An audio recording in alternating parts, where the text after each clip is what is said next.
क्यों हो रहा है गंगा का पानी हरा? किस कारण से दिख रहा है गंगा का पानी हरा?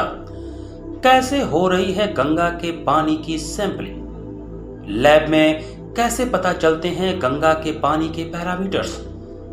क्या कहना है 5 सदस्यीय गठित टीम का? इन सभी प्रश्नों के उत्तर हम आपको दिखाते हैं अपने इस विशेष कवरेज में।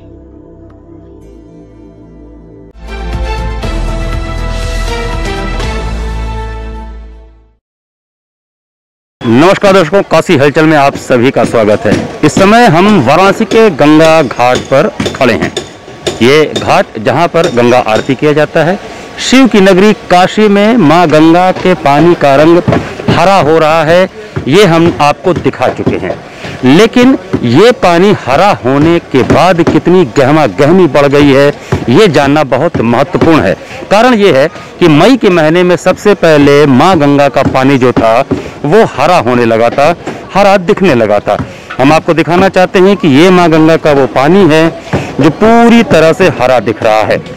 लेकिन जब मई का महीना बीत गया और अब जून आ गया, तब भी इसमें हरेपन की जो मात्रा है वो कोई खास कम नहीं हुई।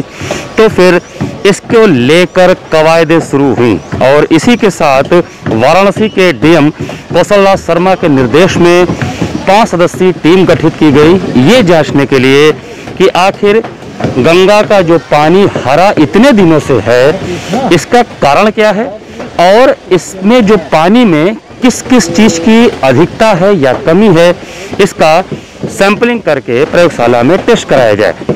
इसको लेकर जो 5 सदस्यीय टीम है वो पिछले 2 दिनों से लगातार गंगा के घाटों पर तथा अन्य जगहों से मां गंगा के पानी को सैंपल के रूप में कलेक्ट करके लैब में ले जा रही है।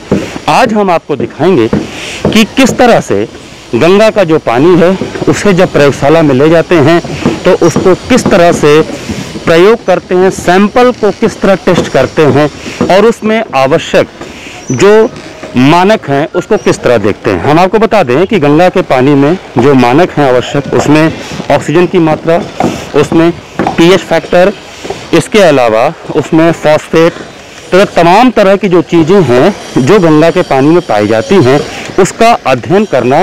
और ये जो ग्रीन एल्गी हैं जिनको हम हरे शैवाल कहते हैं, इनके कारण क्या उन मानकों में कमी आई है तो कितना आई है, या किसी चीज़ की बढ़ोतरी हुई है, या यह पानी प्रयोग करने लायक कितना है, इन सारे विषयों को लेकर आइए हम आपको दिखाते हैं कि प्रयोगशाला में इस पानी का टेस्टिंग किस तरह हो रहा है और क्या क्या उसके मानक मिल रहे हैं। दर्शकों, आज वाराणसी के दशाश्वमेध घाट और 80 घाट से जो गंगा का पानी है उसका सैंपलिंग लिया गया और उसको प्रयोगशाला में टेस्ट के लिए ले जाया गया। जब सैंपलिंग के लिए पानी को इकट्ठा किया जाता है तो सबसे पहले उसका पीएच देखा जाता है और डिसॉल्व ऑक्सीजन की मात्रा पता की जाती है। इसको पता करने के लिए उसको जब प्रयोगशाला में ले जाया गया तो वहाँ पर जो टेक्नीशियन हैं उन्होंने गंगा के पानी में कुछ केमिकल्स मिलाकर उसमें डिसॉल्व ऑक्सीजन का मतलब ये है कि पानी में कितना घुलनशील ऑक्सीजन है उसकी टेस्टिंग की, उसका पीएच देखा और उसका टेम्परेचर, क्योंकि एक निश्चित टेम्परेचर पर ही जो हरे शैवाल होते हैं वो फोटोसिंथेसिस करते हैं और फोटोसिंथेसिस करके अपनी मात्रा को बढ़ाते हैं, अपना वो भोजन बनाते हैं। और इसी कारण से गंगा में जब इनकी संख्या ज़्यादा होती है तो पानी का रंग हरा दिखाई देता है। इन सारी चीज़ों की प्रयोगशाला में टेस्टिंग आप देख पा रहे हैं। जैसा कि आप देख रहे हैं किस तरह से प्रयोगशाला में गंगा जी के लिए सैंपल के पानी का टेस्टिंग किया जा रहा है। आइए हम बात करें लैब टेक्नीशियन कृष्ण मोहन से, जो कि बता रहे हैं कि किस तरह से उन्होंने मां गंगा के पानी की टेस्टिंग की है। क्या कर रहे थे आप अभी? अभी मैं पानी में डिजॉल्व ऑक्सीजन निकाल रहा था। और इसमें जो है ये सैंपल जो है दशाश्वमेध घाट और 80 घाट का सैंपल हम लोग ने आज कलेक्ट किया है और उसमें डिजॉल्व ऑक्सीजन की वैल्यू निकाल रहे हैं। और साइट पे हम लोग जो जनरल पैरामीटर्स में पीएच, ऑन साइट पैरामीटर्स में पीएच और टेम्परेचर देखते हैं और देखने के बाद सैंपल को फिश करके लैब तक लाते हैं और लैब में लाने के बाद उसको हम लोग सोडियम थायोसल्फेट से टाइट्रेट करते हैं।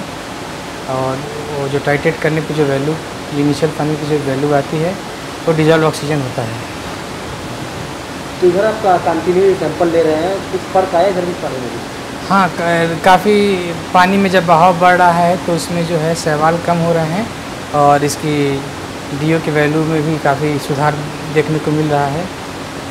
अभी आपने सुना कि लैब टेक्नीशियन कृष्ण मोहन ने जो बातें बताई, किस तरह से वो गंगा के पानी की टेस्टिंग कर रहे थे। अब हम आपको सुनवाते हैं क्षेत्रीय प्रदूषण नियंत्रण बोर्ड के जो अधिकारी हैं, क्षेत्राधिकारी कालिका सिंह जी, जो कि 5 सदस्यीय टीम जो गठित की गई है उसमें शामिल हैं। उन्होंने हमको बताया कि वाराणसी से लेकर मिर्जापुर के बॉर्डर तक गंगा के जितने भी घाट हैं या जो भी सैंपलिंग है उसको इकट्ठा करने के बाद सबसे पहले उसमें डिजॉल्व ऑक्सीजन, उसका पीएच फैक्टर, फॉस्फेट वगैरह इत्यादि को देखा जाता है। उसके पश्चात ऑक्सीजन की मात्रा कितनी ज़्यादा या कम हुई है इसका निर्धारण किया जाता है। चूँकि ये उन लोग का नित्य का काम है कि वो सैंपलिंग कराते रहते, लेकिन कोविड के समय और कोविड के पश्चात जो स्थितियां बनी हैं, उस स्थिति में गंगा के पानी में जो भी परिवर्तन हो रहे हैं, खासकर जब से ये ग्रीन एल्गी का प्रकरण चल रहा है, इसके लिए विशेष रूप से सैंपलिंग करवा के उसमें जो पैरामीटर्स हैं माँ गंगा के पानी के, उसको जानना बहुत आवश्यक है। इसके लिए सैंपलिंग ज़्यादा कराई जा रही है। तो आइए सुनते हैं कालिका सिंह जी इस विषय पर क्या बता रहे हैं। देखिए, सैंपल कलेक्ट किए हैं। अभी सच्चाई तो ये है कि जनरल पैरामीटर्स तो आ गए हैं, बाकी पैरामीटर्स एनालिसिस हो रहे हैं। हम आपको सही स्थिति एनालिसिस रिपोर्ट आने के बाद कल शाम तक बता पाएंगे, क्योंकि कुछ पैरामीटर्स ऑन स्पॉट टेम्परेचर है या डीओ है या पीएच है, ये तो हम ले लेते हैं, लेकिन हमारी जो और भी हैं बीओडी है, कोलिफॉर्म है, एनपीएन, बाकी पैरामीटर्स जो हैं, नाइट्रोजन है, फॉस्फेट है, हम प्रयोगशाला में आने के बाद ही उसको कर पाते हैं। तो अभी ये कहना ना काफ़ी होगा कि अभी हम आपको पैरामीटर्स का एनालिसिस जो कल हमने सैंपल किया है पूरे पैरामीटर्स का आपको हम बता दें। प्रथम दृष्टया क्या लगा सर, अभी किस वजह से ऐसा हुआ? इस प्रथम दृष्टया ये है कि पानी कम था, बारिश हुई, बारिश से पानी गंगा जी में आया, फ्लो हुआ, उसके साथ फर्टिलाइजर्स वगैरह भी आए, कुछ ऊपर से 1-2 एसटीपी वगैरह या कुछ 1-2 विंध्याचल में थे, वहाँ से ओवरफ्लो हुआ पानी, जहाँ एल्गी था वो फर्टिलाइजर के साथ मिलता गया, जहाँ जहाँ पानी था वहाँ रुका और नाइट्रोजन फास्फोरस की मात्रा से वो मल्टीपल होता गया, बढ़ता गया, और जहाँ तक पानी आता है फिर वो आगे जाता है, वो आगे वाले जहाँ पानी रुका है उसमें मिलता है, वहाँ पे बढ़ता है। तो ये इस तरह से पानी रुकने से, पानी के ठहराव से, तापमान बढ़ने की वजह से और प्रॉपर न्यूट्रिएंट मिलने की वजह से इसकी मात्रा, ग्रीन एल्गी ब्लूम बोलते हैं, उसकी मात्रा बढ़ी है। अब ऊपर से पानी भी लगता है, छूटा है, पानी की मात्रा गंगा जी में बढ़ी है। कल से आज की स्थिति, कलर जहाँ तक बात है, कलर के मामले में आज बेहतर है। सर, कल से आपसे कल भी बात की थी मैंने, आपने एक ऑक्सीजन की बात की थी, मात्रा बढ़ी है, ये इसको किस रूप में देख रहे हैं और कितना % बढ़ा है? ये पहले हमारा 8.8, 8.5, 8.3 मतलब बिलो लाइन के पास था, लेकिन लगभग आज देखिए फिर अभी आपके सामने हमने एनालिसिस किया है, आपके कैमरा के सामने हम सैंपल लाए हैं और एनालिसिस किए हैं। हमारा एग्जैक्ट पैरामीटर 8.3 मतलब हम कह सकते हैं 8.3, 8.4 आया होगा, लेकिन हमारा 3 दिन पहले 11.2 था।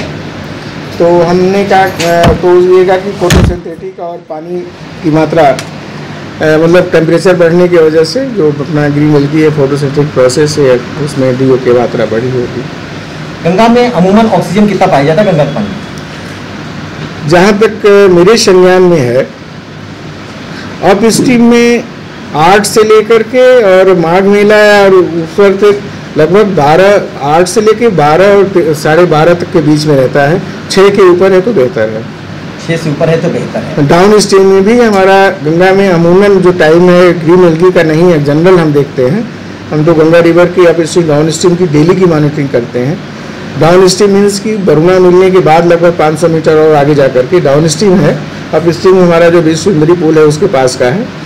तो लेकिन कोविड पीरियड में हम वीकली कर रहे थे, लेकिन एकाएक जो ग्रीन एल्गी का प्रकरण प्रकाश में आया तो हम अपना डेली मॉनिटरिंग शुरू कर दिए हैं।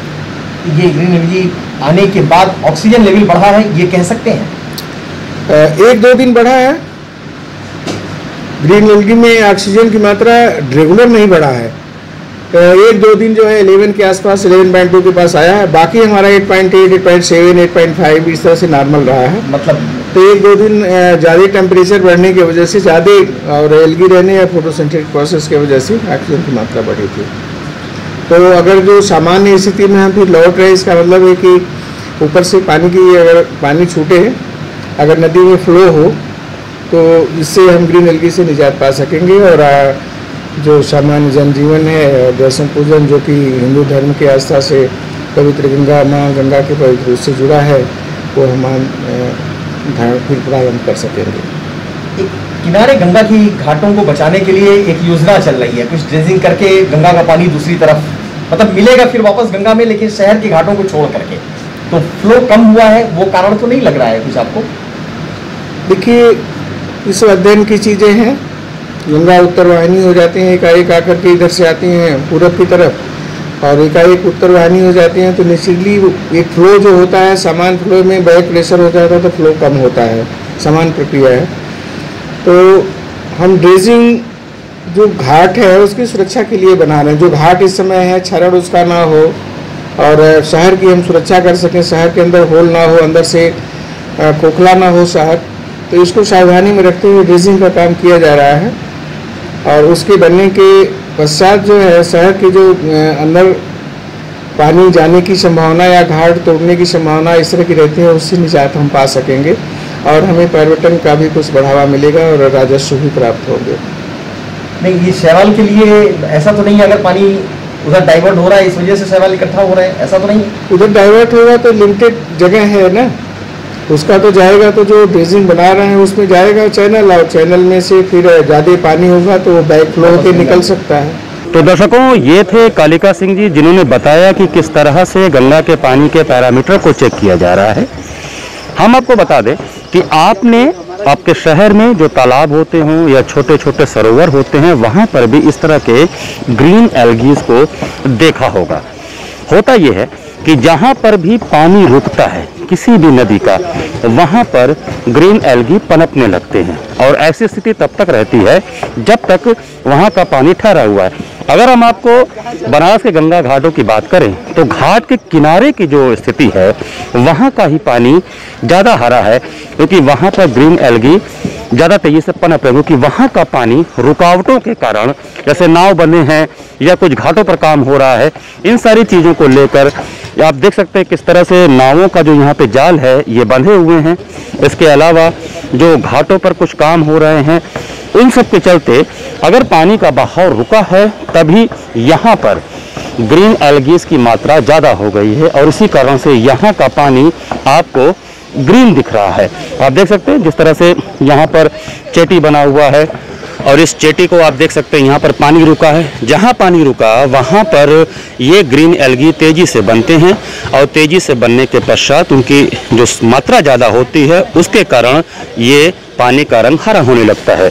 लेकिन अगर हम माँ गंगा के बीच मझधार की बात करें, बीच घाट पे अगर देखें, बीच में जो मझधार है जहाँ पर प्रवाह तेज है, वहाँ पर कहीं से भी आपको ग्रीन एल्गी का प्रभाव नहीं दिखेगा, क्योंकि ग्रीन एल्गी वहीं पे ज़्यादा दिखेंगे जहाँ पर नदी का ठहरा होता है। इस पूरे प्रवाह में आप कहीं से भी वो हरे रंग के पानी का प्रभाव नहीं देखेंगे जो कि आपको घाटों की ओर दिख रहा है। ऐसी स्थिति तालाबों में, सरोवरों में होती है। और जब बारिश का मौसम आता है और बारिश के साथ जब बाढ़ का पानी आता है तो धीरे धीरे ये जो ग्रीन एल्गीज हैं वो धीरे धीरे प्रवाह के साथ निकल जाते हैं। तो कहीं ना कहीं ये स्थिति जो बनी हुई है वो गंगा का प्रवाह जो घाटों की तरफ है वो कहीं से रुका है, रुकने के कारण पानी ठहरा है, और ये ठहरे हुए पानी में ग्रीन एल्गीज की स्थिति ज़्यादा है, जिस कारण से यहाँ का पानी हरा दिख रहा है। दर्शकों, जो 580 टीम है जो माँ गंगा के पानी के हरेपन को लेकर जांच कर रही है, वो 1-2 दिन के अंदर अपनी रिपोर्ट सौंपेगी।